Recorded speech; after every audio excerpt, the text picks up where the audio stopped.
ఉంచుకో, దేవునితో మాట్లాడు, దేవునితో సహవాసం చెయ్యు, హృదయంలో ఉన్న ప్రతి చెత్తని శుభ్రం చేసుకో. దేవుని విధానాలు కొన్ని ఉన్నాయి, కనికరము, జాలి, దయ, వీటన్నిటిని పొదుగుకుని పని చెయ్యు. చాలా సూచనలు ఇవ్వడం జరిగింది. సాధారణంగా ఉపవాసము అనేసరికి ఇందుకు విరుద్ధమైన లక్షణాలే చాలా మందిలో కనిపిస్తుంటాయి. దేవుడు చెప్తున్నాడు అట్టి ఉపవాసం నాకు ఇష్టం లేదు. అయితే ఇష్టం లేదన్న తర్వాత ఎటువంటి ఉపవాసం చేయాలో నేర్చుకోవాలి ఖచ్చితంగా.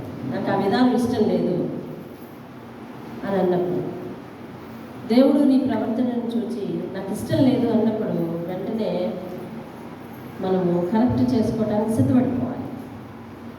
కాబట్టి దేవుడు చెప్తూ ఉన్నాడు, మీరు న్యాయ విధిని విడువకుండానే నడుస్తున్నట్టున్నారు, నీతిని అనుసరిస్తున్నట్టున్నారే ఉన్నారు. అనుదినము నా దగ్గర విచారణ చేస్తుంటే అన్నిటికీ నా పర్మిషన్ తీసుకునే ప్రార్థన చేసుకుని వెళ్తున్నట్టే ఉన్నారు. కానీ మీ డిమాండ్ చూస్తే ఎట్లా ఉంది అంటే, న్యాయమైన తీర్పు తీర్చు, నాకు ప్రత్యక్షంగా ఎందుకు ప్రత్యక్షం అవ్వు, ఎందుకు చూడవు, మా ప్రాణాలను ఆయాసపరచుకుంటే ఎందుకు లక్ష్య పెట్టవు అని అడుగుతూ ఉన్నారు.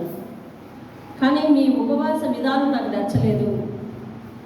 ఎందుకంటే ఆ రోజు మీలో కలహాలు ఉంటున్నాయి, ఏమున్నాయి, వివాదాలు ఉంటున్నాయి, ఇంకా గుద్దులాడుకుంటూ ఉపవాసం ఉంటూ ఉన్నారు మీరు. కాబట్టి మీ కంఠస్వరం ఆ రోజు దేవుని సన్నిధిలో పరములకు వినిపించాలి, కానీ కలహాల్లోని వివాదాల్లోనూ వినిపిస్తుంది. అలాంటి ఉపవాసం నాకు ఇష్టం లేదు, అనుకూలం కాదు అంటే ఇష్టం లేదు అంటున్నారు. కాబట్టి ఈ అంశాన్ని బట్టి మనం ఏం చేయాలంటే, ఉపవాసం రోజు ఇటువంటి కలహాలకు, వివాదాలకు దూరంగా ఉండాలి. అంటే మిగిలిన సందర్భాల్లో తేల్చుకోమైనా కాదు కాబట్టి చాలా వరకు ఇటువంటి విషయాలకు దూరంగా ఉండాలి. ఉపవాసం చేసుకునే రోజు ఎస్పెషల్గా మరి అటువంటివి ఏమి లేకుండా చూసుకోవాలి అని చెప్తూ, ఉపవాసం అనగా మనుషుడు తన ప్రాణమును బాధపరచుకోవాల్సిన దినం. బాధ అంటే దేనికి? పశ్చాత్తాపడుతూ, పాతవి వదిలిపెడుతూ, బలి ఇస్తూ. బలిపీఠం దగ్గరికి వస్తే ఏం చేయాలంట? బలి ఇవ్వాలంట. చెప్పండి, ఏం చేయాలి? బలిపీఠం దగ్గరికి వస్తే ఏం చేయాలంటండి? బలి ఇవ్వాలి. బలి ఇవ్వకుండా లేచిపోతే అనవసరం. అర్థమవుతుందండి? బలి ఇవ్వకుండా లేచిపోకూడదు. ఆ బలి అంటే అర్థం ఏమిటంట, అబ్రహాము ఆది కాలంలో తన కుమారుణ్ణి బలి ఇవ్వడానికి ఆ కొండ మీదకి వచ్చి బలిపీఠం సిద్ధపరిచాడు. దాని మీద మరి కుమారుణ్ణి కూడా కాళ్ళు చేతులు కట్టి పడకుండా పెట్టాడు. మరి కత్తి పైకెత్తి ఉన్నప్పుడు దేవుడు అతనితో మాట్లాడి, అబ్రహాము ఆగు, నీ ఒక్కగానయ్యున్న ఒక కొడుకుని నాకు ఇవ్వ వెలితి లేదు కనుక ఇందుని గురించి నువ్వు నీతిమంతుడివని నాకు అర్థమైంది అని చెప్పి, అదిగో అక్కడ పొట్టేళ్ళు ఉంది, దాన్ని తీసుకుని బలియు అన్నాడు. ఆ సందర్భంలో మనకు ఒక ఆలోచన రావాలి. ఎందుకనంటే కొడుకుని విడిపించడం అయితే ప్రధానం, కానీ ఇంకా మళ్ళీ ఇంకో పొట్టేలు ఎందుకు అన్నట్టు. అంటే ఖచ్చితంగా బలిపీఠం దగ్గరికి వస్తే ఏం చేయాలన్నమాట? బలిచ్చే తీరాలి, బలి అర్పించే తీరాలి. అయితే ప్రస్తుత పరిస్థితుల్లో ఏం బలిస్తావు? నీ హృదయంలో ఉన్న ప్రతి విధమైన మస్టుని దేవునికి బలి ఇచ్చేయాలి. దేవుని స్తోత్రం కాదు, నీకు పనికిరాంది దేవుడు ఏమంటున్నాడంటే, నా పేరు చెప్పి నాకు ఇచ్చి నేను దాన్ని తీసేస్తాను, నా వెనక పారేస్తాను అంటున్నాడు. దేవుని స్తోత్రం కాదు. సరే, ఆయనకి ఏదో ఇద్దాము, తినడానికి ఇద్దాము, లేకపోతే తాగటానికి ఇద్దాము అని అంటే వాటిని ఎప్పుడు కూడా ఆయన ఆలోచించలేదు, అవి అడగలేదు. ఎందుకంటే దేవుని సృష్టించిన సృష్టిలో సమస్తము కూడా ఆయనవే కాబట్టి. దేవుని స్తోత్రం కలుగును కాదు. అలాగనే ఒకడు జమ్ము వల్లే తల ఉంచుకొని గోనెపట్ట కట్టుకుని బూడిద పరుచుకొని కూర్చుంటే అది ఉపవాసం అయిపోద్దా? అలాంటి ఉపవాసము అంటే ఉపవాసం ఉంటున్నానని చెప్పి దానికి ఒక స్పెషల్ ఆకారంతో ఉండిపోతే నాకు అయిపోద్దా? అది కాదు అని చెప్పి అక్కడ ఆయన విధానాలు చెప్తున్నాడు. ఏమనంటే, దుర్మార్గుల కట్లు విప్పటం. అంటే చెడ్డవారు ఎవరైనా కనిపిస్తే వాళ్ళతో మాట్లాడి ఏం చేయాలి? ఆ రోజు మార్చడానికి ప్రయత్నించాలి. అంటే అట్టి వారికి సువార్త చేయాలని అర్థం. ఏం చేయాలండి? నీ ఉపవాసం రోజు చేయదగ్గ పనులు, ఉపవాసం నాడు చేయదగ్గ పనులు. దుర్మార్గులు కట్టిన కట్లు విప్పుట అంటే అర్థం ఏంటి? దుర్మార్గులు కట్టిన కట్లు విప్పుట అంటే అటువంటి పరిస్థితులు ఏమైనా ఉంటే కనుక వారి గురించి ప్రార్థన చేయటం లేదా వారికి సువార్త చేయటం. మేకులు తీయటం, ఏమంటే కష్టాల్లో ఉన్న వారిని విడిపించడం అనమాట. బాధల్లో ఉన్న వారికి ఓదార్పు ఇవ్వటం, ప్రతి కాడిని అనగా ప్రతి కష్టాన్ని అర్థం చేసుకునే కోసం మరి ప్రార్థన చేయటం. ఏమండి ఇటువంటివి చేయాలి. కానీ ఉపవాసం ఉన్న రోజు మన ఇళ్లలో రణరంగం అయిపోతుందని అంటే కనుక అట్టి ఉపవాసం బట్టి దేవుడు సిగ్గుపడతాడు. అసలు నువ్వు ఆయన దగ్గరికి ప్రార్థన చేయడానికి వస్తే ఆయన ముఖం చాటేసుకుంటాడు. అందుకే నేను తిరగేసి ఏమడుగుతున్నారంటే, మేము ఉపవాసం ఉండి మేమేమో బాధపరుచుకుంటే నువ్వేమీ మమ్మల్ని లక్ష్యం చేయకుండా నువ్వు ప్రత్యక్షం ఎందుకు కావు అని అడుగుతున్నారు. పైగా మీరు చేయాల్సింది చేయగా నాకు ప్రత్యక్షం అవ్వేమి అని అడుగుతారా? మీ ఉపవాసం నాకు ఇష్టం లేదు అని చెప్తూ ఈయన చెప్తా ఉన్నారు. ఏమనంటే చూడండి, నేను ఏర్పరచుకున్న ఉపవాసం అలాంటిది కదా. నీ ఆహారం ఆకలి ఉన్న వారికి పెట్టాలి, నీ రక్త సంబంధికి ముఖం తిప్పకుండా ఉండాలి, దిక్కుమాలిన బీదలను నీ ఇంట చేర్చుకుంటా, వస్త్రహీనుడిని కనపడినప్పుడు, ఓకే ఇవన్నీ కూడా కనపడినప్పుడు వారికి వస్త్రం ఇచ్చుట, ఇదే కదా నాకు ఇష్టమైన. అలాగూ నీవు చేసిన ఎడలా అది అక్కడి నుంచి ఉపవాసం, ఆయనకు ఇష్టకరమైన ఉపవాసం చేయడం వలన కలుగు లాభాలు, ఆయనకు నచ్చిన విధానంలో, ఆయన అంగీకరించే విధానంలో ఉపవాసం చేయటం వలన మనకు కలిగే లాభాలు ఏమిటో చూసుకోండి. అక్కడ ఒకటి, నీ వెలుగు వేకువ చుక్కవలే ఉదయించును, స్వస్థత నీకు శీఘ్రముగా లభించును, నీ నీతి ముందర నడుచును, యెహోవా మహిమ నీ సైన్యకు వెనకటి భాగమున కావలికాయను, అప్పుడు నీవు పిలువుగా యెహోవా ఉత్తరమిచ్చును, నీవు మొర్ర పెట్టగా ఆయన నేనున్నాను అనును అని చెప్తున్నాడు. దేవుని స్తోత్రం కదా, నేనున్నాను అనును. ఇది దేవుడు నీ నచ్చిన విధానంలో నువ్వు ఉపవాసం ఉంటే నీకు లాభమే తప్ప నష్టమేమీ కాదు. కాబట్టి ఉపవాస ప్రార్థన మన జీవితంలో చాలా ప్రాముఖ్యమైనది. ఉపవాసం ఉండటం మంచిది, ఉండి ప్రార్థించడం మంచిది. ఆ రోజు ఇటువంటి లక్షణాలు లేకుండా చూసుకోవటం మంచిది. ఏది వద్దన్నాడో వాటిని లేకుండా చూసుకోవటం మంచిది. ఏది ఉండాలన్నాడో అటువంటి విషయాల్లో ప్రయత్నిస్తే మంచిది. తర్వాత చూడండి, ఇతరులు బాధించుటయు వేలు పెట్టి చూపి తిరస్కరించుటయు. అర్థమైందండి? ఇతరులు బాధించుటయు అంటే 4వ వచనంకి ఇది అనుసంధానం అన్నమాట. కలహము, వివాదము అంటే అన్యాయముగా బుద్ధులాట. అందులో ఏమున్నదంటే ఇతరులు బాధించటం ఉంది, వేలు పెట్టి చూపి తిరస్కరించటం, చెడ్డదాన్ని బట్టి మాట్లాడటం. నువ్వు మానుకుని ఆశించిన దానిని ఆకలి కొనిన వానికి ఇచ్చి శ్రమపడిన వారిని తృప్తిపరిచిన ఎడలా. ఆశించిన దానిని అంటే ఆకలి కొనిన వారికి ఇచ్చి శ్రమపడిన వారిని తృప్తిపరిచిన ఎడలా. నీ కష్టపడి ఉన్న పని చేశారంటే వాళ్ళు సంతోషంగా మళ్ళీ ఇంటికి పంపడం. అదేంటండి, వాళ్ళు సంతోషంగా అంటే వాళ్ళకి ఏదన్నా అవసరం అనుకుంటే, ఇవ్వాలనుకుంటే, నీ మనసు ప్రేరేపణ కొలితే ఇవ్వటం. అర్థమైందండి? రైట్, అలాగా చేయాలి. అయితే అప్పుడేమవుతుందంటే మళ్ళా పైన 6 లాభాలు రాశారు. మళ్ళా కింద చూడండి, చీకటిలో నీ వెలుగు ప్రకాశించును, అంధకారం నీకు మధ్యాహ్నం వలె ఉండును. తర్వాత యెహోవా నిన్ను నిత్యము నడిపించును. తర్వాత క్షామకాలంలో ఆయన నిన్ను తృప్తిపరిచి నీ ఎముకలను బలపరచును. తర్వాత నీవు నీరు కట్టిన తోట వలెను ఎప్పుడు ఊపుకుచుండు నీటి ఊట వలెను ఉండుదువు. దేవునికి స్తోత్రం కలుగునుగాక. హల్లెలూయా, హల్లెలూయా. తర్వాత 12వ వచనం అంతా కూడా ఒకటే ఒక ఆశీర్వాదం. అది పూర్వం నుండి పాడైన స్థలములను నీ జనులు కడతారు, అనేక తరముల క్రిందట పాడైపోయిన పునాదులు నీవు మళ్ళా కడతావు, విరుగుబడిన దాన్ని బాగు చేస్తావని, దేశంలో నివసించేటట్లు త్రోవలు సిద్ధపరుస్తావని నీకు పేరు వస్తుంది. అంటే మంచి పేరు వస్తుంది అన్నమాట. చూసారు అంటే ఎన్ని లాభాలంటే 12 లాభాలు. అర్థమైందండి? 12 లాభాలు. 12వ వచనం అంతా కూడా ఒకటే అంటే నువ్వు పాడైన దాన్ని బాగు చేస్తావు కాబట్టి అనేకులకు ఉపయోగకరంగా, వీలుకరంగా చేస్తావు కాబట్టి కొంతమంది జీవితాలను మారుస్తావు కాబట్టి విరుగబడిన దాన్ని అంటే ఓడిపోయిన దాన్ని గెలిపించి మంచి హృదయాలుగా మారుస్తామని నీకు మంచి పేరు వస్తుంది అని కూడా చెప్తున్నాడు. అంటే దేవుని స్తోత్రం కలుగునుగాక. అయితే మనం దీని సారాంశము 1వ తెస్సలోనికీయుల పత్రిక అక్కడ చూడవచ్చు. కొంచెం సమయం అవుతుంది, ఒకసారి రండి. 1వ తెస్సలోనికీయుల పత్రిక 5వ అధ్యాయము 10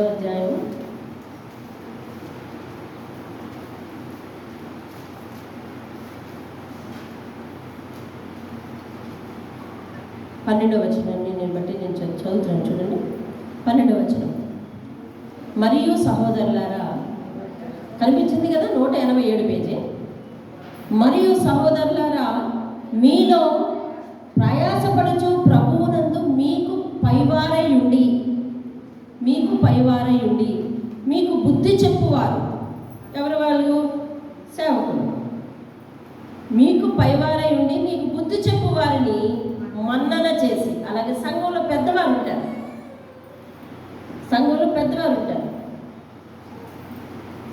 వాళ్ళు నీకు ఏదైనా కొన్ని బుద్ధులు చెప్పారనుకోండి, వాళ్ళు ఏం చేయాలంట?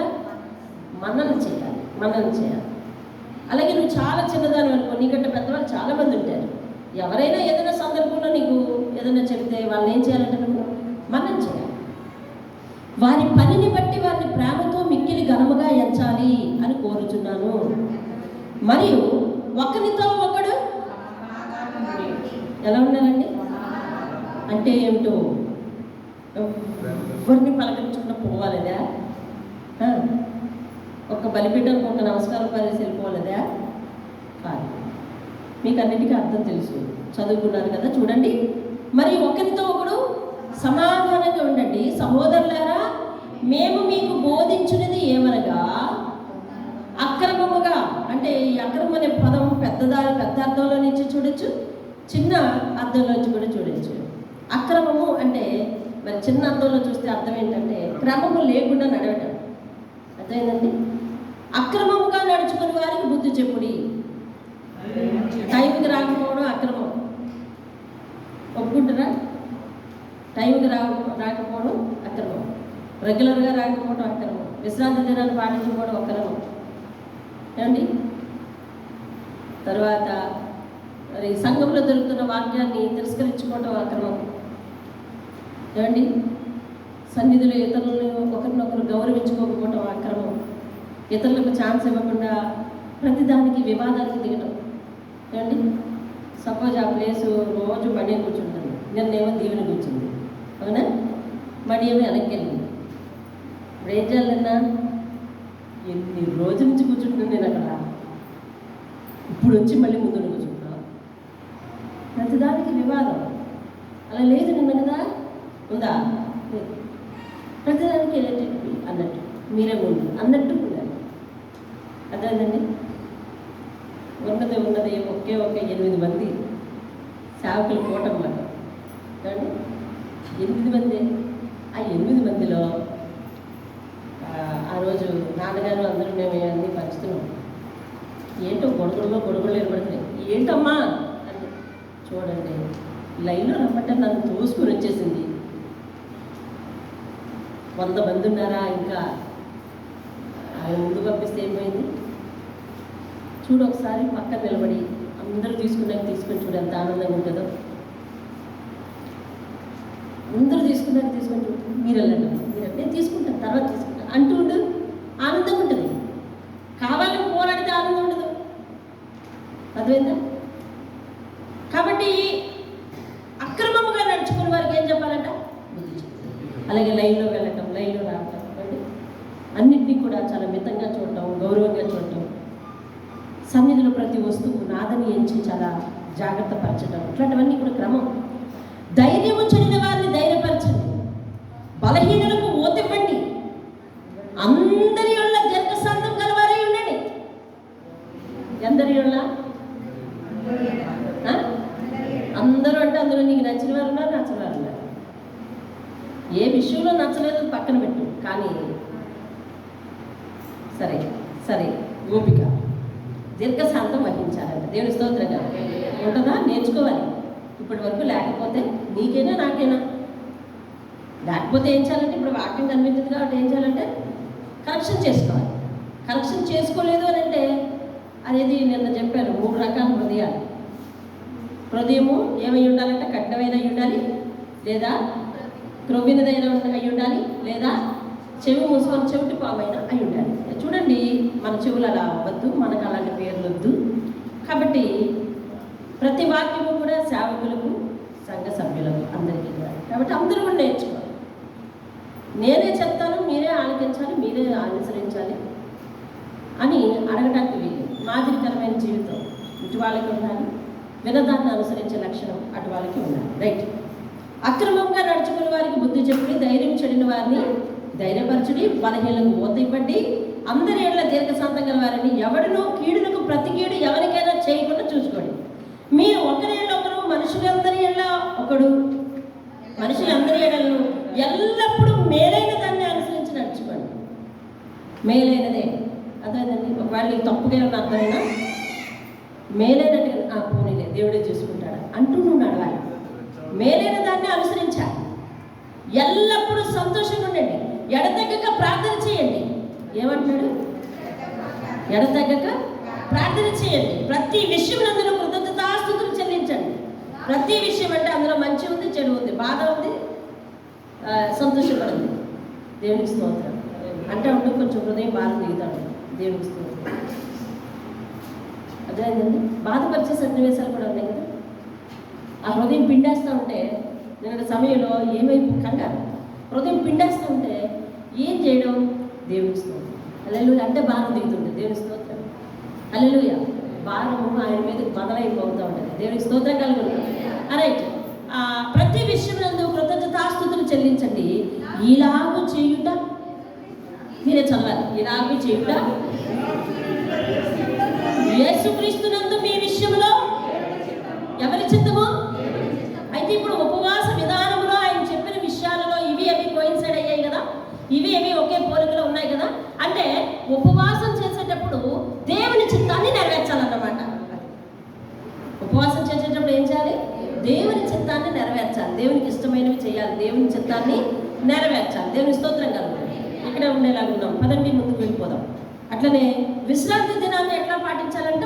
వ్యాపారం చేయకుండా నాకు ప్రతిష్ఠితమైన దినమని నీవు ఊరికి ఎడల విశ్రాంతి దినం మనోహరమైనదని, యెహోవాకు మాత్రమే అది చెందాలని, ప్రతిష్ఠితమైనదని, ఘనమైనదని అనుకుని దానిని ఘనముగా ఆచరించితే, దానిని ఘనముగా ఎలా ఆచరించాలండి? సూరు వరకుంటే కాదు. అది ఆదివారం వచ్చిందంటే సూరు వరకుంటుంది. అది లేదు. ఓరే నాయన 2:30 గంటలు కూర్చోవాలి. ఇంకేమన్నా ఆవిడకి కొంచెం స్పీడ్ ఎక్కువైందంటే 3 గంటలు అయిపోతుంది. ఆవిడ టైం చూసుకోదు. ఏమో దేవుని దయ్యా 2:30కి వస్తానో 3 గంటలకు వస్తానో, ఆవిడ దయ్యా ఎప్పుడు ఇడిచిపెడుతుందో అనుకుంటూ బాగా రాకూడదు. అదేదండి. ఒకవేళ ఏదైనా ప్రయాణం ఉంటే టైం చూసుకొని అక్క అయిపోయింది నీ టైం అయిపోయింది అనుకోకూడదు. దేవుని సన్నిధిలో నువ్వు నిశ్చింతగా ఉన్నామనుకుంటుంది. ఆ తర్వాత పనులన్నీ చూడు నీకు ఎదురొస్తూ ఉంటాయి. అవి మనకు ఎదురొస్తాయండి. నేను ఎన్నోసార్లు అంటే అనుభవం చూశాను. మనకు ఎదురొస్తూ ఉంటాయి పనులన్నీ. మనం వాటి దగ్గరికి వెళ్ళి చేయాలనుకుంటాం, ఏమవుతుందో అనుకుంటాం, కానీ మనకు ఎదురొస్తూ ఉంటాయి. దేవుని స్తోత్రం కలుగుతుంది. రైట్. ఎందుకంటే అది యెహోవాకు ప్రతిష్ఠిత దినం అంటారు. ఆయనకే చెందాలని, ఆయనకి ఇచ్చేయాలంట, ఘనమైనదని ఎంచాలంట, అనుకుని ఘనంగా ఆచరించాలంట. సంతోషంతో రావాలి. దేవుడు నాతో మాట్లాడే రోజున రావాలి. దేవుడికి నేను నా నోటితో పాట పాడి ఘనంగా కీర్తించే రోజున అనాలి. అర్థమవుతుందండి. అందుకని కూర్చున్న చోటనే నువ్వేం చేయాలంటే గట్టిగా గలమెత్తి పాడాలి, గట్టిగా గలమెత్తి ఆనందం చేయాలి, కాబట్టి ఘనంగా ఎంచాలి. దేవుని స్తోత్రం కలగాలి. ఒక పండగ వాతావరణంలో భావించాలి ఆ రోజున. చూడండి, అందుకని నీకు ఇష్టమైన పనులు చేయక, వ్యాపారం చేయక, లోకవార్తలు చెప్పుకొని ఉండినలా నీవు యెహోవా యందు ఆనందించదు అని ఊరుకున్నాడా? ఏమంటున్నాడో తెలుసా? దేశం యొక్క ఉన్నత స్థలమును మీద నిన్ను ఎక్కించదను, నీ తండ్రి అయిన యాకోబు స్వాస్థ్యము నీ అనుభవంలోనికి వచ్చేది. ఇది ఎవరో చెప్పిన మాట కాదు, యెహోవానైన నేనే సెలవిచ్చేది అని చెప్తున్నాడు. దేవుని స్తోత్రం. హల్లెలూయా, హల్లెలూయా. అది అట్టి దినాన్ని మనం అలవాటు చేసుకోవాలి, అలాగే చేయాలి. ఇక నుంచి మనలో ఈ యెషయా గ్రంథ ధ్యానాల్లో అనేక పాఠాలు నేర్చుకున్నాం. కాబట్టి అక్కడి నుంచి మళ్ళా భక్తి జీవితంలో పరివర్తన రావాలి. సంఘంలో ఇంచుమించు 130 మంది ఇక్కడ సంఘానికి వచ్చేటోళ్ళు ఉంటుండగా 135 రెగ్యులర్ ఆబ్సెంట్స్ తీసేస్తే 120 మంది రెగ్యులర్గా వచ్చేటోళ్ళు ఉంటుండగా అందులో 1/3 అంటే 3వ భాగం మాత్రమే నేను ధ్యానాలు వింటా ఉన్నాను. అయితే వారితో పోలిస్తే ఎంతో కొంత పరివర్తన మార్పు మీలో రాలేదనుకోండి, మీరు 40 దినాలు కొనసాగి వేస్ట్ అయిపోతుంది. కాబట్టి పరివర్తన మార్పు రావాలి. దేవుని స్తోత్రం కదా. రైట్. దేవుని స్తోత్రం. రక్షింపక నేరక ఉండునట్లు. ఇప్పుడు ఎందుకంటే దేవుడు ఒక కాంట్రవర్సీ పాయింట్కి దిగుతున్నాడు. ఎందుకనంటే ఇదిగో మీరు ఇలా ఉండాలి, ఇలా చెయ్యాలి, ఇలా చేయకుండా నాకు విరుద్ధంగా ఉపవాసం చేసి ఎందుకు కనిపించు, ఎందుకు లక్ష్యం చేయు అని అంటున్నారు. మీ ప్రవర్తన తీరెట్లా ఉంది. పైగా విశ్రాంతి దినాన్ని ఎట్లా పాటిస్తున్నారు? ఇలా పాటించాలి అని వాళ్ళతో చెప్తున్నాడు అని అంటే ముందేమని పిలిచాడండి? యాకోబుని యాకోబు అని పిలిచాడు. ఇశ్రాయేలుని పిలిచాడా? పిలవలేదు. ఎందుకంటే వాళ్ళు ఈ నియమాలు ఏమీ పాటించారు. 13వ వచనం వాళ్ళకి ఎందుకు చెప్పినట్టు? విశ్రాంతి దినంలో వారికి లెక్కలేదు. అందుకని ఇశ్రాయేలుని పిలవలేదు. ఇశ్రాయేలు అంటే ఎవరు? వాగ్దాన వంశం, వాగ్దాన పుత్రుడు కదా. యాకోబును దత్తత తీసుకున్న పేరు అది. కాబట్టి ఆ పేరు ఉపయోగించలేదు. ఎందుకంటే నువ్వు ఇవన్నీ పాటిస్తే కదా నేను ఆ పేరు ఉపయోగించేది. నువ్వు విశ్రాంతి దినాన్ని కూడా లెక్క పాటించట్లేదు అసలు అని చెప్పి అవన్నీ చెప్తున్నాడు. చెప్పి అంటున్నాడు ఇవన్నీ సరిగా మీకు అర్థమైందా? పైన పాయింట్లను ఎందుకు చెప్పాడు? వాళ్ళు సరిగా పాటించక, ఉపవాసం సరిగా చేయక. అర్థమైందండి? ఇట్లాంటి విషయాల్లో మీరు ఇలా ఉన్నారు, వ్యతిరేకంగా ఉన్నారు. విశ్రాంతి దినాన్ని వ్యతిరేకంగా అనుసరిస్తున్నారు, మొక్కుబడిగా అనుసరిస్తున్నారు. ఏమంటే ఆ రోజు మీ ఇష్టమైన పనులకు పోతున్నారు. ఇదిగో అలా కాదు, ఇదిగో ఇలా ఉండాలి, ఇలా ఉంటే నేను నిన్ను ఉన్నత స్థలముల మీదకి ఎక్కిస్తాను. మీరు అలా ఉండరు, నేను ఆశీర్వదించలేదని అంటారు. మీరు అలా ఉండరు, కనిపించలేదని అంటారు. మీరు అలా ఉండరు, రక్షించలేదని అంటారు. ఏ రక్షింపనేరక ఉండినట్లు నా హస్తం ఏమైనా పొరచుకుందా అడుగుతున్నాడు. 59వ అధ్యాయం మీకు అర్థమవుతుందా? అందులోనికి ఎలా రావాలో అర్థమైంది కదండి. 59వ అధ్యాయం ఏమంటున్నాడంటే మీరు ఉండవలసిన రీతిలో ఉండకుండా మీకు ప్రయోజనం కలగలేదని నన్ను ప్రశ్నిస్తున్నారు కదా. నేను రక్షించడానికి నా హస్తం ఏమైనా పొరచుకుందనుకుంటున్నావా? లేదు. పోనీ మీ ప్రార్థనలన్నీ వినకుండా నేను ఏమైనా చెవులు మూసుకున్నాను అనుకుంటున్నావా? లేదు. ఏం జరుగుతుంది? మీ దోషములు మీకును మీ దేవునికి అడ్డంగా వస్తున్నాయి. మీ పాపములు ఆయన ముఖమును మీకు మరుగుపరుస్తున్నాయి. ఏమండి? గనుక ఆయన ఆలకింపకున్నాడు. వీళ్ళు అడిగారు కదా 3వ వచనంలో, నువ్వెందుకు చూడవు? ఏమని అడిగారండి? నువ్వెందుకు చూడవు, నువ్వెందుకు లక్ష్య పెట్టవు అన్నారా? అన్నారు. దానికి సమాధానం అన్నమాట ఇది చెప్పుకొచ్చాడు. అసలు నువ్వు నీ నడత ఇలా ఉంది, నీ పరిస్థితి ఇలా ఉంది, కానీ నేను ఇలా ఉంటే నిన్ను ఉన్నత స్థలం మీదకి ఎక్కిస్తాను. నువ్వు ఉండవలసిన రీతిలో ఉండక నన్ను ప్రశ్నిస్తున్నావు చూడు. నేను రక్షింపనేరకుండానట్టు నా హస్తం ఏమైనా కొరచు అనుకుంటున్నావా? విననేరకుండానట్టు నా చెవులు ఏమైనా మందం అయిపోయి చెవుడు వచ్చింది అనుకుంటున్నా? నాకు కాదు, మీ దోషములే, మీ పాపములే నాకు అడ్డుగా వచ్చి నేను ముఖం చూపించట్లేదు మీకు. ఇది చాలా భయంకరమైన మాట. మన హృదయంలో ఆయనకు లోపరుచుకోమన్న ప్రతి సంగతి లోపరుచుకోకుండా, విడిచిపెట్టుకోకుండా, ఏమండి నేను అనుకున్నది దేవుడు చేయలేదు అని ప్రశ్నిస్తే అటు వారితో దేవుడు అడిగే తిరిగి ప్రశ్న ఏంటంటే, నా చేయి పొరచు అనుకుంటున్నావా? నేను నీ ప్రార్థన ఆలకించట్లేదు అనుకుంటున్నావా? అసలు నీకు నాకు అర్థం ఏమిటో అది ఆలోచించవా అడుగుతున్నాడు. హిజ్కియా ప్రవర్తన పాడైపోయింది. పాడైపోయిన వెంటనే అతనికి మరణకరమైన రోగం వచ్చింది. మొన్నదాకా యుద్ధాన్ని గెలిచిన సంతోషంలో ఉన్నారు, కానుకలు అన్నీ వచ్చిన సంతోషంలో ఉన్నారు, వాటిని యాగదాటిగా పేర్చుకునే సంతోషంలో కూడా ఉన్నాడు. అలాంటి సంతోషంలో వచ్చి అమాంతంగా వచ్చి నీవు అది మరణకరమైన రోగం, అది నీకు వచ్చినప్పుడు కాబట్టి దాన్ని బట్టి నువ్వు చచ్చిపోతావు అని దేవుడు ప్రవక్త చేత కబురు పెట్టాడు.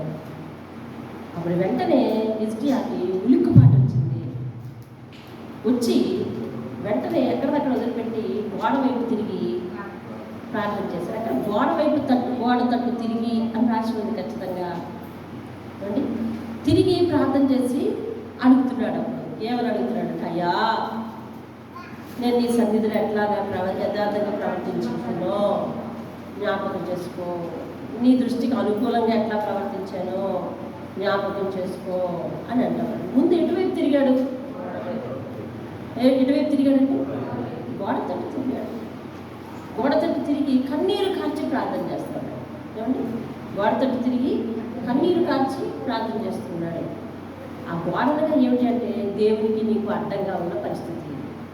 ఆ గోడ అంటే ఏంటి? దేవునికి నీకు అడ్డంగా ఉన్న పరిస్థితి. ముందు నీ అడ్డం ఏమిటో దాని వైపు తిరగాలి, కన్నీరు కార్చాలి. అప్పుడు నువ్వు చేసింది ఏమైనా, ఇంతకుముందు చేసిన భక్తి జీవితం ఏమైనా ఉంటే చూపించాలి. ముందు అడ్డంగా ఉన్నది తొలగించుకోవాలి. రెండవది, నువ్వేమన్నా భక్తి జీవితంలో ఏమన్నా ఆయనకి ప్లస్ పాయింట్గా ఉన్నావా చూపించాలి. అయ్యా నీ పరిచయం చేశాను, అయ్యా లేకపోతే ఇలా చేశాను, అలా చేశాను. ముందు నీ పాపం ఏమిటో ఒప్పుకోకుండా దేవుణ్ణి ప్రతిఫలం అడగటం అనేది మంచిది కాదు. లాభం జరగలేదు అనుకుంటాము. అసలు ఆయన ఉద్దేశం ఏమిటంటే నిన్ను నీ హృదయాన్ని మార్చాలని. హృదయాన్నేమో మందంగా దళసరిగా పెట్టుకొని, పెలుసుగా పెట్టుకొని, ఏమండి కార్యం జరగలేదని అడుగుతున్నాము. అసలు ఏంటి నీకు నాకు అడ్డంగా ఏముందో చూసావా? అసలు నేను నీ హృదయంలోకి వచ్చి కార్యం చేయడానికే వీలు లేదు. నువ్వు అలా ఉన్నావు, పైగా రక్షించలేదు అంటున్నావు. నా చేతులు నీకు వరుసగా కనిపించాయి. నా చేతుల గురించి నీకేం చెప్పాను అంతకుముందు? ఈ లోకంలో ఉన్న జలాలందరినీ కూడా ఎక్కడ పట్టుకున్నాడంటే తన దోషంలో పట్టుకున్నాడంట. నా హస్తంలో అంత పెద్ద అయి ఉంటే ఇసుక రేణువు కంటే తక్కువ పరిమాణం నీది నా దృష్టిలో, అంతే కదా? అంతేనా? పాద ధూళి వలె ఉన్నాను అన్నాడు కదా దావీదు. ధూళి, ఇసుక రేణువు కంటే ధూళి చాలా చాలా తేలికైనది, అవును కదా? ధూళి వేరు, రేణువు వేరు, అవును కదా? ఆ ఇసుక రేణువు కంటే తేలికైన జీవితం, గడ్డి పువ్వు వంటి జీవితం. ఇట్లా ఎన్నో కోరికలు ఉన్నాయి. అటువంటి నీకు సహాయం చేయడానికి నా చేయి చాలేదా? నా చెవి చాలేదా? నీకు నాకు ఉన్న అడ్డుగా ఉన్న పరిస్థితుల గురించి మాట్లాడవేంటి అడుగుతున్నాను. దేవుని స్తోత్రం గారు. అంటే ఈ ఉపవాస ప్రాంతంలోనే కానీ, ఆయన సన్నిధికి వచ్చినప్పుడే కానీ, విశ్రాంతి దినములు కానీ, దేవుడు నీ ప్రార్థన ఆలకించి, నీ మనవి ఆలకించి, నీ ప్రార్థన ఆయన చెవుల్లో చచ్చాలన్నా, ఆయన చెప్పే మాటలు, ఆయన చెప్పే వాక్యానికి ఎలాంటి శక్తి ఉందంటండి? అది ఫలించకుండా తిరిగి రాదంట కదా, చెప్పాడా? ఫలించకుండా తిరిగి రాదు. వర్షము ఆకాశం నుండి వచ్చి భూమిని తడిపి విత్తువానికి విత్తనం, భుజించడానికి ఆహారం ఇవ్వకుండా ఎలాగ మరలిపోలేదో, నా వాక్యమును అది పంపిన కార్యం నెరవేరుస్తుంది అంటున్నాడు. అంటే ఒక ఉద్దేశంతో నేను వాక్యాన్ని నేను నీ దగ్గరికి పంపిస్తున్నాను. అది నువ్వు హృదయంలోకి తీసుకోవడానికి నీ హృదయం ఖాళీ లేదు. నువ్వు చేసే ప్రార్థన నా దగ్గరికి చేరట్లేదు, మందంగా ఉన్నది ఈ మధ్యలో. ఎందుకు రక్షించలేదు, ఎందుకు చేయలేదు అని అడుగుతావు ఏంటి? ఇంకా ఉన్న దోషం తీయవు, ఉన్న అలవాట్లు తీయవు, ఉన్న పరిస్థితులు తీయవు. ఏంటి నేను దేవుని బిడ్డలు అంటావు, అనుసరించవు కానీ ఆశ్రయిస్తావు. ఎక్కడ చెప్పాడది? 48వ అధ్యాయం. ఎక్కడ చెప్తున్నాడండి? అనుసరింపని వారలారా ఆశ్రయిస్తారు అంటూ ఉన్నాడు కదా.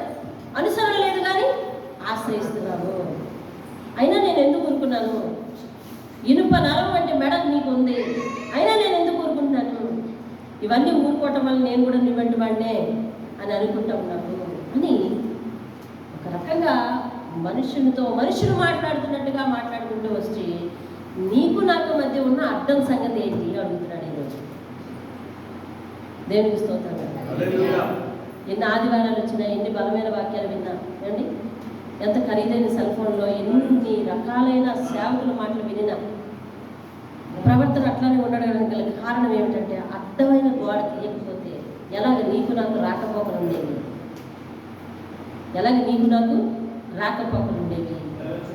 ఏమిటి అని అడుగుతున్నాడు. చూడండి, మీ పాపములు ఆయన ముఖమును మరుగుపరిచెను గనుక ఆయన ఆలకింప. ఇక్కడ పాపం అంటే మీరు పెద్ద అద్దంలో చూడొచ్చు, చిన్న అద్దంలో కూడా చూడొచ్చు. అర్థమైందండి? భూతద్దంలో కూడా చూడొచ్చు, మామూలు అద్దంలో కూడా చూడొచ్చు. పాపం అంటే చాలా ప్రమాదకరమైన సంగతులు పాపం కిందకు వస్తాయి. చిన్న అతిక్రమం, ఆధ్యాత్మిక్రమమే ఏమన్నాడు మరి, చాలా చిన్నది కదా, అవి కూడా వస్తాయి. సరే చూడండి వీళ్ళ పాపాలు ఎట్లుంటాయో. మీ చేతిలో రక్తము చేతను, మీ వేళ్ళు దోషము చేతను. అవి చేతులు కాళ్ళు సంగతి అట్ట ఉంది. మీ పెదవులు అదిగో. ఇక్కడ రకరకాల పాపాలు చెప్తున్నాడు. అందులో ఏ ఒక్క పాపానికైనా మనం కూడా దొరికిపోవచ్చు కదా. వాక్యం ముందుకు వస్తే దేనికి రావాలి? పరిశుద్ధి రావాలి. చూడండి, మీ పెదవులు అబద్ధమాడుతున్నాయి, మీ నాలుక కీడు చేయడానికి, కీడు ఉద్దేశించడానికి మాట్లాడుతుంది. ఏమండి? ఏం చేయడానికి? ఇందాక ఉపవాసంలో కూడా ఎక్కడో మాట్లాడాడు, చెడ్డదారిని బట్టి నువ్వు మాట్లాడకుండా ఉండాలి అని. ఎక్కడో చదివావు కదా, 9:4 చెడ్డదారిని బట్టి మాట్లాడుట నీవు మాని వేలు పెట్టి చూపి తిరస్కరించుట. అది అదంతా ఎక్కడికి వస్తుంది? మీ నాలుక కీడును బట్టి మాట్లాడుతుంది. నీతిని బట్టి ఎవడనూ సాక్ష్యం పలకడం, సత్యమును బట్టి ఎవడో వ్యాజ్యమాడు. సత్యం గురించి ఎవరు పోరాడట్లేదట.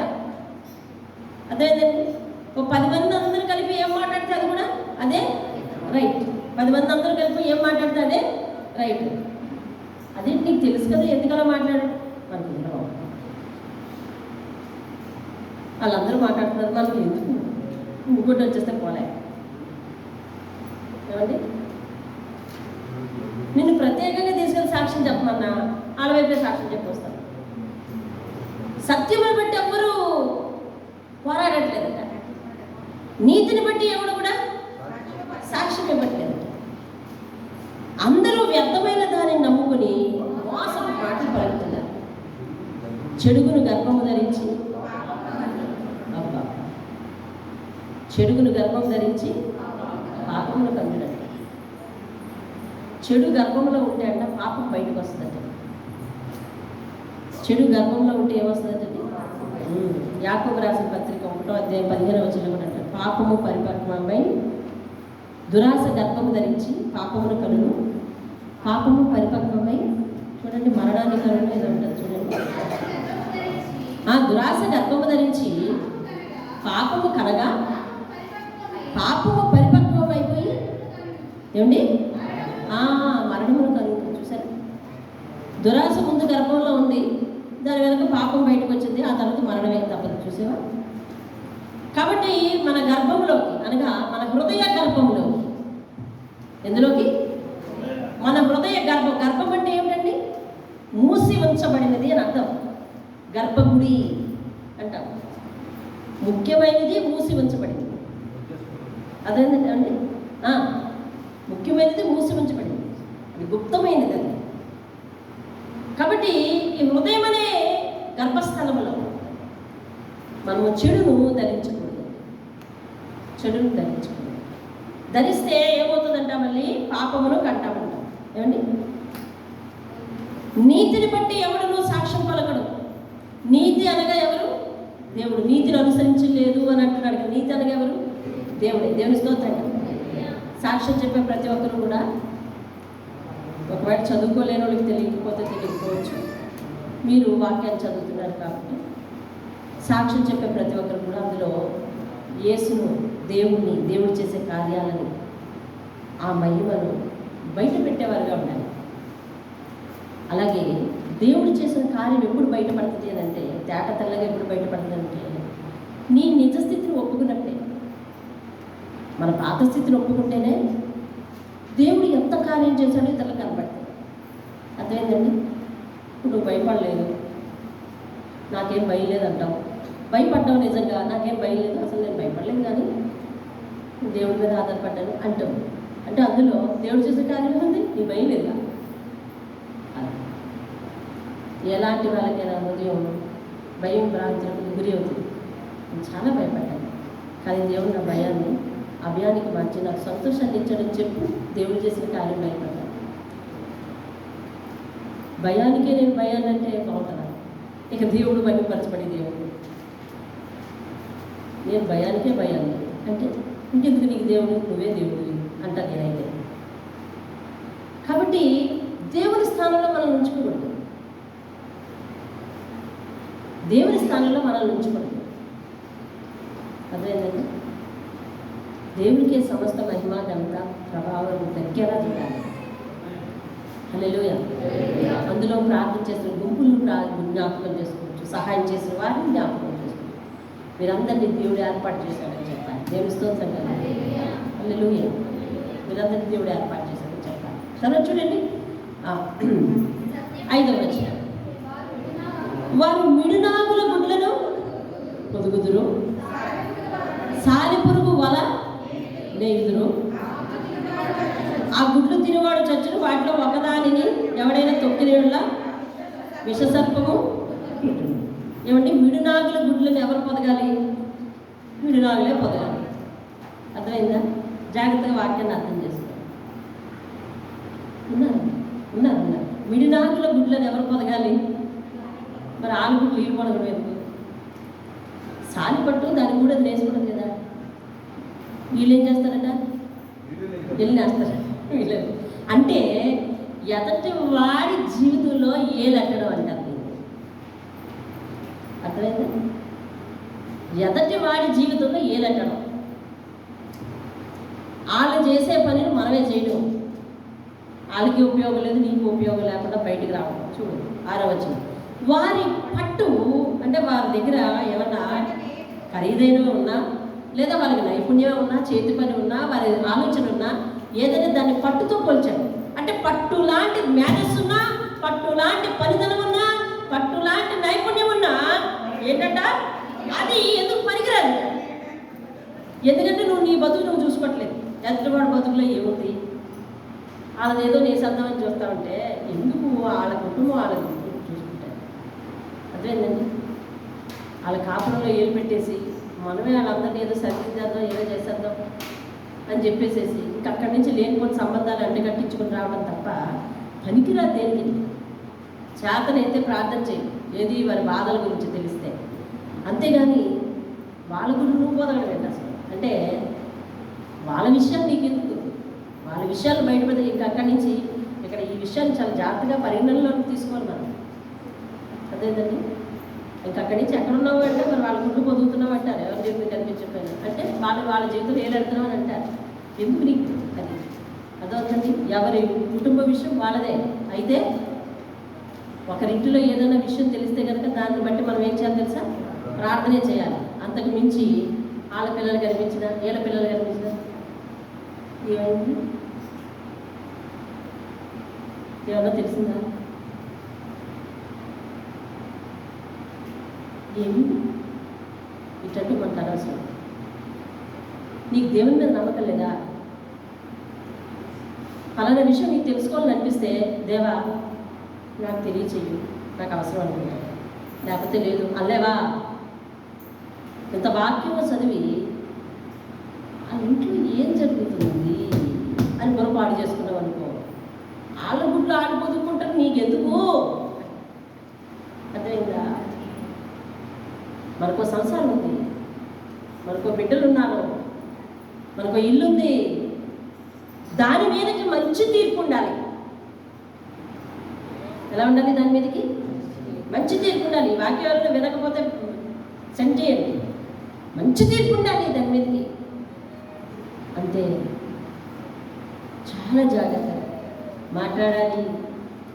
బిడ్డల విషయంలో మాట్లాడాలి. అర్థమైందా? వారి ఆడపిల్ల, నీ ఆడపిల్ల అయితే నేను 10 ఆరాలు తీస్తాను. నా ఆడపిల్ల దగ్గరికి వచ్చేసరికి జాగ్రత్తగా ఉండి అంటానా?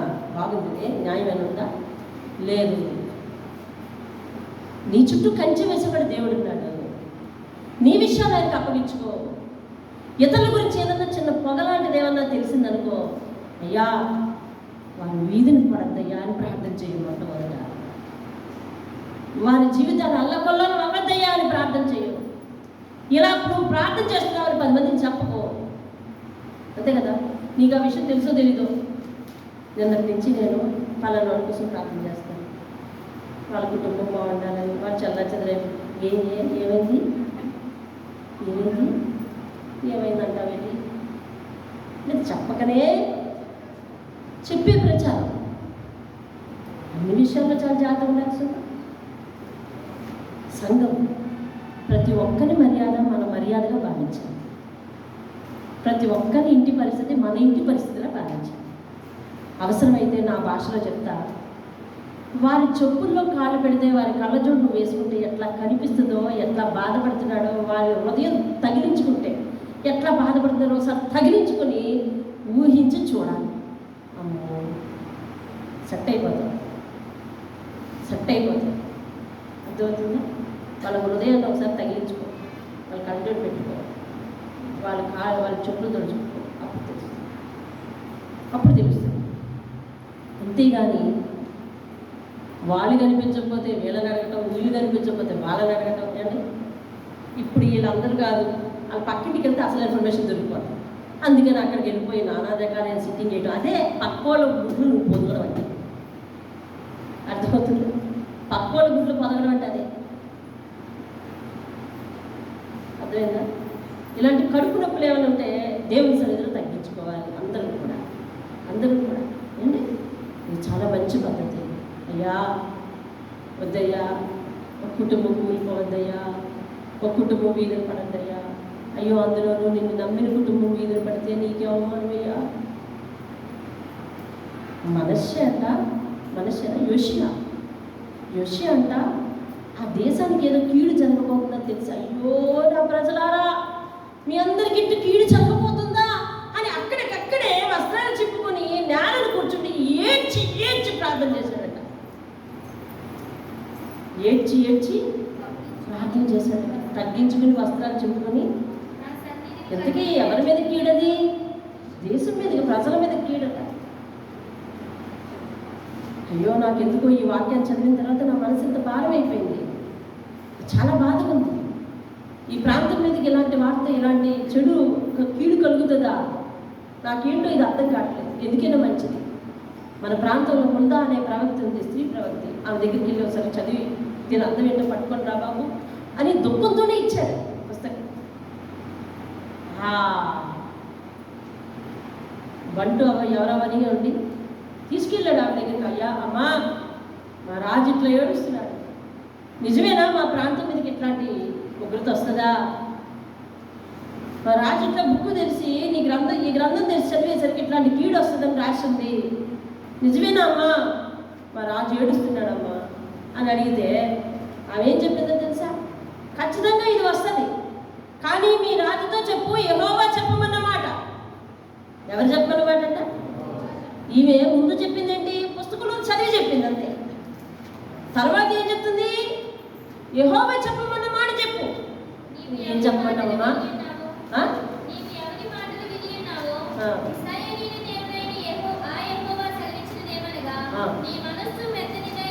నీ మనస్సు మెత్తనిదై ఈ స్థలము మీదను దాని కాపురస్తుల మీదను దేవుడు పలికిన మాటలను నీవు వినినప్పుడు నా సన్నిధిని నీవు తగ్గించుకుని నీ వస్త్రములు చెప్పుకొని నా సన్నిధిని కన్నీరు విడిచితివి కదా, నీ మనవి నేను ఆలకించను, నీవు బ్రతికుని నీ పితరుల యొద్ద నేను నెమ్మదిగా చేర్చుదను, నీ ఉన్న కాలంలో అటు ఉగ్రత రాని వరకు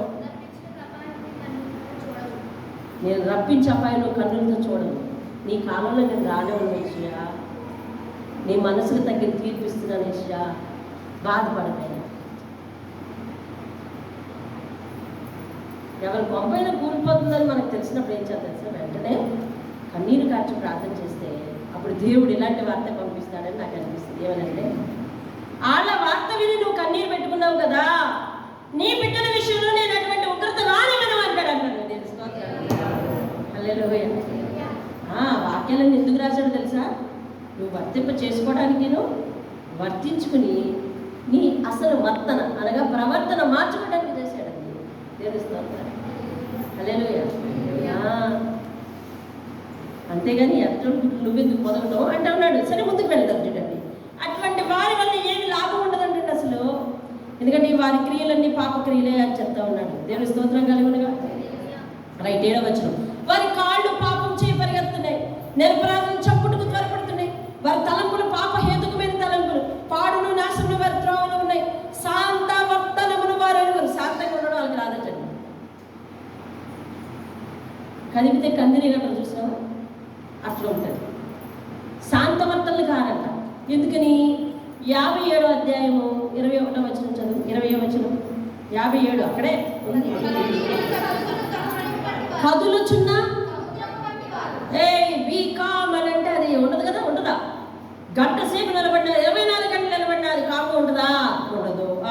అది నిమ్మలింపనేరదు, దుష్టులకు నెమ్మది ఉండదు అని రాస్తున్నాడు. చూడండి, వారు శాంతవర్తనలు కారంట, వాళ్ళు శాంతంగా నడుచుకోలేరంట. వారి నడవడులలో న్యాయము కనపడదు. ఏంటి? వారి నడవడులలో న్యాయం లేదు, వారికి తోచిందే. అంతేగాని నలుగురి దృష్టితో ఆలోచించి చూడరు, వారికి తోచిందే. వారు తమ కొరకు వంకర త్రోవలు కల్పించుకుంటున్నారు. చూసాము అంటే వారికి తోచిన త్రోవే, తీరా చూస్తే అది వంకరత అవుతుంది. మరి అది వంకరత అయినప్పుడు అందరూ ఏకీభవించాలంటే అందులో అవుతుందా? అవ్వదు. కాబట్టి చూడండి, వారి నడవల్లో న్యాయం లేదంట, వారు తమ కొరకు వంకర త్రోవలు కల్పించుకున్నారంట. వాటిలో నడిచేవాడు ఎవరు కూడా అది అటు వారిని అనుసరించే వారికి కూడా శాంతి ఉండదు, ఏముండదు, అంతా గలిపి. కాబట్టి దేవుడు ఏం చెప్తున్నాడంటే, ఇలాంటి ప్రవర్తన కలిగి ఉండి ఉపవాసం చేసేస్తుంటే నాకు కనపడమంటావా? నేను రక్షించడానికి ఉండినట్టు నా హస్తం కూర్చుందా? విననేరకు ఉన్నట్లు నా చెవులు మందమవుతున్నాయా? ఇన్ని అవరోధాలు, ఇన్ని పాపాలు, ఇన్ని అడ్డుపాడు నీకు నాకు మధ్య ఉన్నాయి అని చెప్తా ఉన్నాడు. చూడండి, ఇంకా వాళ్ళ పరిస్థితి రానున్న రోజులు ఎట్లా ఉంటుందో తెలుసా? ఏమంటుంటారంటే తెలుసా? న్యాయం మాకు దూరంగా ఉంది, నీతి మమ్మల్ని కలుసుకోవటం లేదు,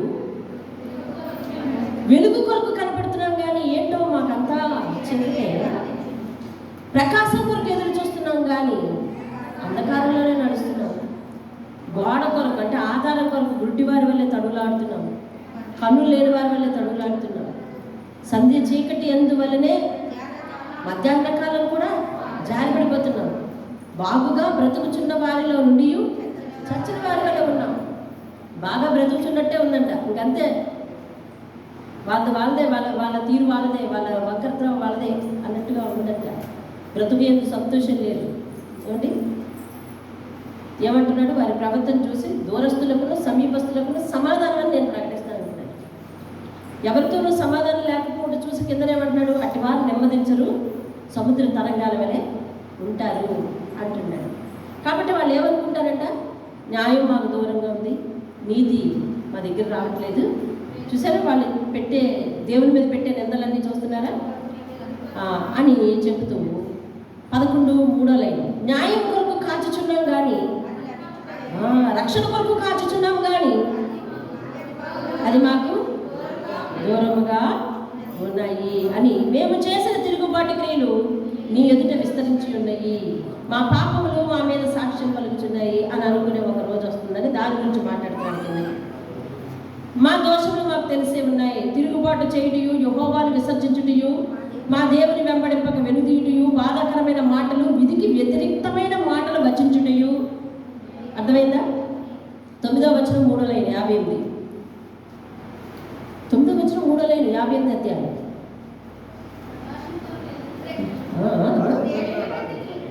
9:3 లైన్, ఇతరులను బాధించుటయు, వేలు పెట్టి తిరస్కరించుట, చెడ్డదానిని బట్టి మాటలాడుట. చాలండి. 13వ వచనంలో ఏమంటున్నారు? మేము తిరుగుబాటు చేశాము, యెహోవాను విసర్జించాము, మా దేవుని వెంబడించక వెనుక తీసాము, బాధకరమైన మాటలు మాట్లాడాము, విధికి వ్యతిరేక్తమైన మాటలు వచించాము, హృదయంలో యోచించుకుని అసత్యపు మాటలు పలుకుతున్నాము, ఇవే మా వల్ల జరుగుతున్నాయి అని పశ్చాత్తాపపడే దినం వస్తుందంట. దేవుడు సొల్యూషన్ లేకుండా ఏ సమస్యని వదలడు. బైబిల్లో పరిష్కారం లేకుండా ఏ సమస్యని వదిలేడు. ఇదిగో మీ పరిస్థితి ఇట్లా ఉంది, ఇదిగో మీరు ఒక నాటికి ఇట్లా తెలుసుకుంటారు. ఇంకేం తెలుసుకుంటారంటే చూడు 14వ వచనం, న్యాయమునకు ఆటంకం కలుగుచున్నది, నీతి దూరమున నిలుచుచున్నది, సత్యము సంత వీధుల్లో పడిపోయింది, ధర్మం లోపల ప్రవేశించలేదు, సత్యము లేకపోయాను, చెడుతనము విసర్జించేవాడు దోచబడుతున్నాడు.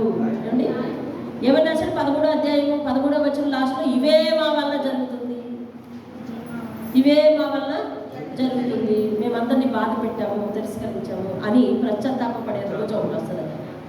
ఫస్ట్ ఏమనుకున్నారు వాళ్ళు?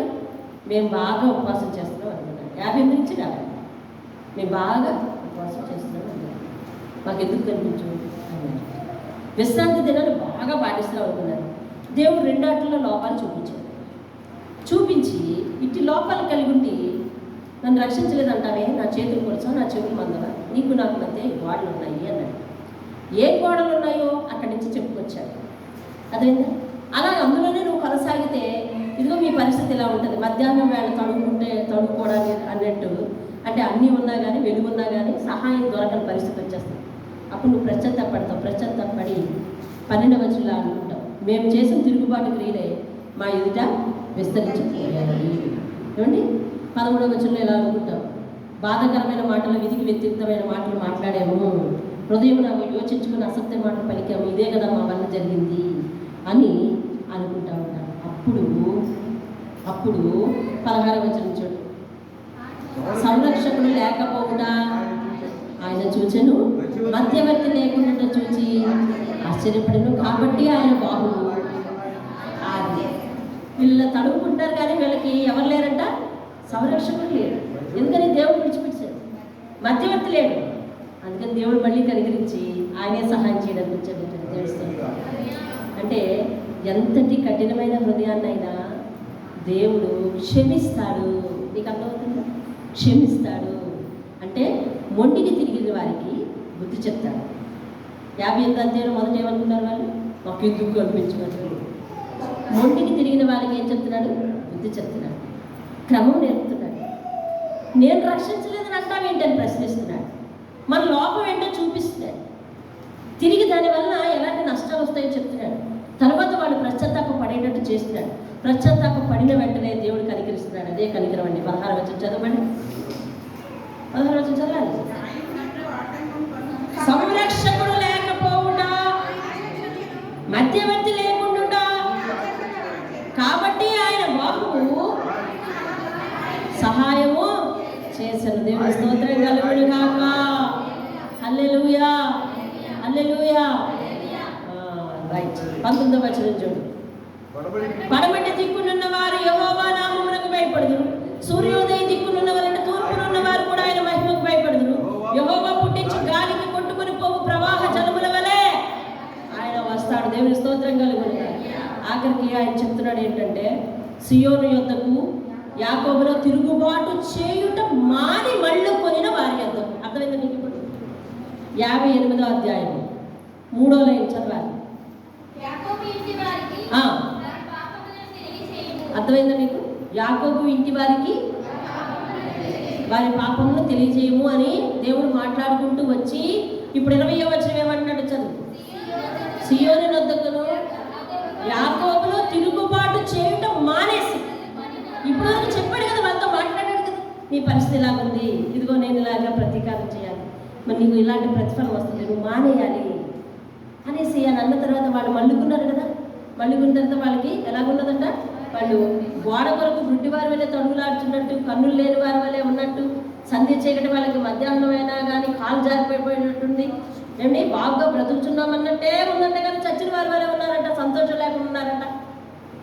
అదేదండి కొంతమంది బండి కూడా ఎట్లానే ఉంటుంది, అన్నీ ఉన్నట్టు ఉంటుంది, సంతోషం ఉంటుంది. అన్నీ ఉన్నట్టే ఉంటుంది, సంతోషం ఉంటుంది. అన్నీ ఎందుకు ఉందంటే వాళ్ళు సొంతంగా కల్పించుకునే వంకలు త్రోవాలి, కానీ సంతోషం లేదు. ఎందుకంటే దేవుడు ఇచ్చింది కాదు, దేవుని అర్థంలో లేరు, అదనమాట. కాబట్టి ఇవన్నీ చివరికి అయ్యో మా దోషాలు ఏంటో మాకు తెలిసాయి, మేము కాని మాటలు మాట్లాడాము, దేవునికి వ్యతిరేకమైన మాటలు మాట్లాడాము అని అనుకున్నారంట. అని అనుకుని ఒంటరిగా మిగిలిపోయారు. ఇంకా వాళ్ళు ఎవరు రక్షిస్తారండి? అప్పుడు దేవుడు చూశాడండి, ఏమని? అయ్యో వీళ్ళకి సంరక్షకుడు లేడు. హల్లెలూయా. ఆయన మనసు అర్థమవుతుందండి మీకు? అయ్యో వీళ్ళకి సంరక్షకుడు లేడు, అయ్యో వీళ్ళకి మధ్యవర్తి లేడు, అయ్యో నేనే సహాయం చేయాలి అని అనుకుని వాళ్ళు మళ్ళుకున్నారు కదా, నేను వాళ్ళ వైపు తిరిగి సమాధానం చెప్పాలి అని 20వ వచనం అంటున్నారంట. సియోను యొద్దకును యాకోబులో తిరుగుబాటు చేయుట మాని మళ్ళుకుని వారి యొద్దకును విమోచకుడు వచ్చును. హల్లెలూయా. నువ్వు మమ్మల్ని ఎందుకు చూడవు అన్నారు అక్కడ. ఇప్పుడు పశ్చాత్తాపపడి మళ్ళుకున్న తర్వాత ఆయన వచ్చాడు. దేవుని స్తోత్రం, గట్టిగా చెప్పు, దేవుని స్తోత్రం. ఆయన ఏమంటున్నాడు? మళ్ళుకుని వినయ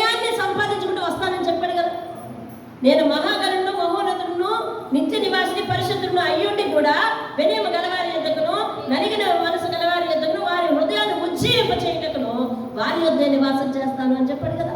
ఇప్పుడు వీళ్ళు పశ్చాత్తాపడి మరి మళ్ళుకున్న తర్వాత అయ్యో వీళ్ళకి మధ్యవర్తి లేడే, అర్థమవుతుంది, అయ్యో వీళ్ళకి మధ్యవర్తి లేడే, అయ్యో వీళ్ళకి సంరక్షకుడు లేడే, నా బిడ్డలు ఇలా ఒంటరిగా ఉన్నారే అని చెప్పి దేవుడు కరుణించడానికి వచ్చి వాళ్ళ దగ్గరికి వచ్చి ఇదిగో యెహోవా వాగ్దానం చూడు, ఇప్పుడు పశ్చాత్తాపడిన వారికి నేను వారితో చేయని నిబంధన ఇది, నీ మీద ఉన్న నా ఆత్మయు నేను నీ నోట నుంచిన మాటలను నీ నోట నుండి నీ పిల్లల నోట నుండి నీ పిల్లల పిల్లల నోట నుండి ఈ కాలం మొదలుకొని ఎల్లప్పుడూ తొలగిపోవు. అనగా ఇప్పటి నుంచి నీ నోట్లో, నీ హృదయంలో, నీ ఇంటిలో నేను నా వాక్కును బయలుదేరుస్తాను. దేవుని స్తోత్రాలు, హల్లెలూయా. కాబట్టి వంగని ప్రతి ఇనుప నరము కూడా ఏం చేయాలంటే ఆయన ఎదుట వంగాలి. వంగితే బహుమానం ఉంది.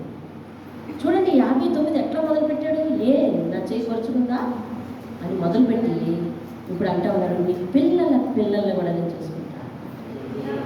చూసావు, ఆయన గద్దింపు ఎప్పుడు కూడా ప్రేమతోనే ముగుస్తుంది. ఆయన గద్దింపు వెనకతలో ఉన్న ఉద్దేశం ఏమిటంటే ప్రేమ. ఆయన గద్దింపు వెనకతలో ఉన్న ఉద్దేశం ఏంటంటే నువ్వు మళ్ళుకోవాలి. ఆయన గద్దింపు వెనకతలో ఉన్న ఉద్దేశం ఏంటంటే నీ మూర్ఖత్వాన్ని వదిలిపెట్టాలి. నువ్వు మూర్ఖుడవనియు నీ మెడ ఇనప నరవని అని అన్నాడు కదా అక్కడ. కాబట్టి అటువంటి ప్రతిస్థితి కూడా ఆయన దగ్గర ఏమైపోవాలంటే వంగిపోవాలి. వంగిపోయి పశ్చాత్తాపడితే ఆయన ఖచ్చితంగా మన దగ్గరికి వస్తాడట, వచ్చి వాగ్దానం ఇస్తాడటండి. అధ్యాయం ముగింపు అర్థమైందండి. 58 నుంచి ఆయన ఎట్లా మాట్లాడుకొచ్చాడు. 59లో కంక్లూషన్కి వస్తాడు. నా చెయ్యి కొరస అంటావేంటి, నా చెవులు పొందమంటావేంటి, నీ మధ్యలో గోడంటే చూసుకోవేంటి, ఇదిగో నీ గోడలేంటో నేను చూపిస్తాను అని చెప్పి ఆ మధ్య నుండి గోడలన్నీ చూపించి వాళ్ళ కలుగు ప్రతిఫలం, ఇదిగో మీ జీవితం ఇట్లా ఉంటుంది అని చెప్పి ఆ జీవితంలోకి వెళ్ళాక వాళ్ళు అయ్యో మా వల్ల తప్పే జరిగింది, మేము కాని మాటలు మాట్లాడాము, ఏమండి మాది కాని గుండ్లు పొదిగాము, మాది కాని కాపురాల్లో ఏలు పెట్టాము, ఇట్లాంటివన్నీ కూడా చివరికి పశ్చాత్తాపానికి వచ్చేస్తాయంటండి. కాబట్టి ఎప్పుడో మనకి అవి ఎదుటికి వచ్చి బుద్ధి చెప్పే కంటే మనం ముందే వాటి జోలికి పోకుండా ఉంటే మంచిది, అంతే.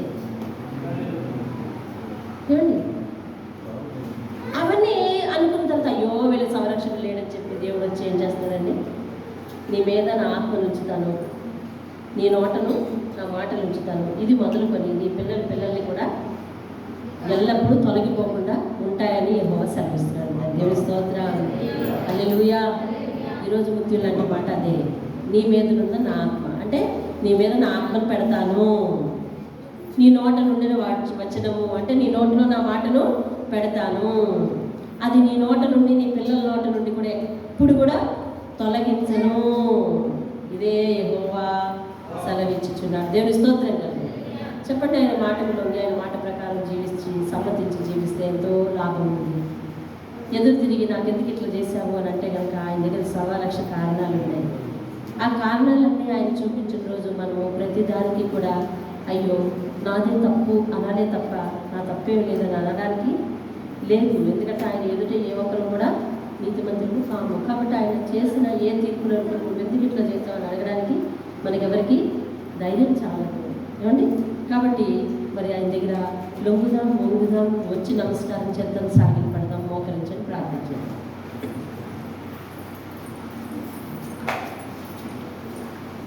ముత్యం లాంటి మాట 21, 21.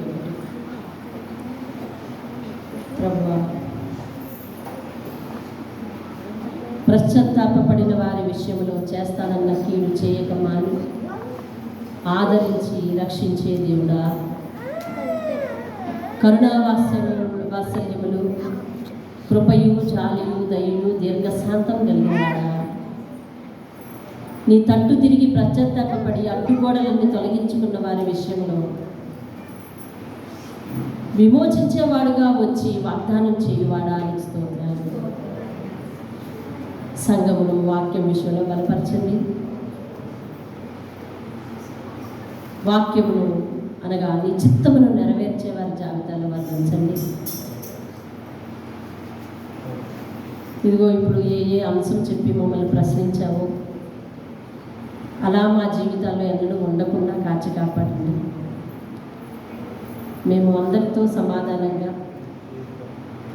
ఉండటానికి, సమాధానకరమైన మాటలు మాట్లాడటానికి, బాధ కలిగించేవి కానీ, వేలు పెట్టి చూపించేవి కానీ, వేలు పెట్టి తిరస్కరించేవి కానీ, పరాయి కుటుంబ సంబంధమైన సంగతులు, వారి గుట్లు పొదగటం అన్న మాటతో మాట్లాడేవయ్యా. అట్లాంటి పరిస్థితుల్లో జోక్యం చేసుకొని బట్టబయలు చేయటం కానీ, సాలిపురుగు గూడు మేమే నేసి అది నేసిన వాడిని నేనే నేనే నేనే అని చెప్పుకుంటా కానీ, ఇతరుల కాపురాలను మేమే దిద్దింది నేనే, దిద్దింది నేనే, వాళ్ళ పరిస్థితి ఎట్లా ఉండేది, గతంలో ఎట్లుండేవారు అన్నది మేమే ప్రచారం చేసి చివరకు మా జీవితాలు గోడ కొరకు, ఆధారం కొరకు, మధ్యాహ్నం వేళ సంధ్య చీకటి వేళ తడుక్కునే పరిస్థితి అయిపోతుందని మీరు మాట్లాడారు. అయ్యో మేము తిరస్కారము మాట్లాడాము, మా దోషాలు మాకు తెలిసే, తిరుగుబాటు చేస్తూ దేవునికి వ్యతిరేకమైన మాటలు, బాధాకరమైన మాటలు మాట్లాడాము అని తెలిసొచ్చే రోజు ఒకటి నీ జీవితంలోకి వస్తుంది.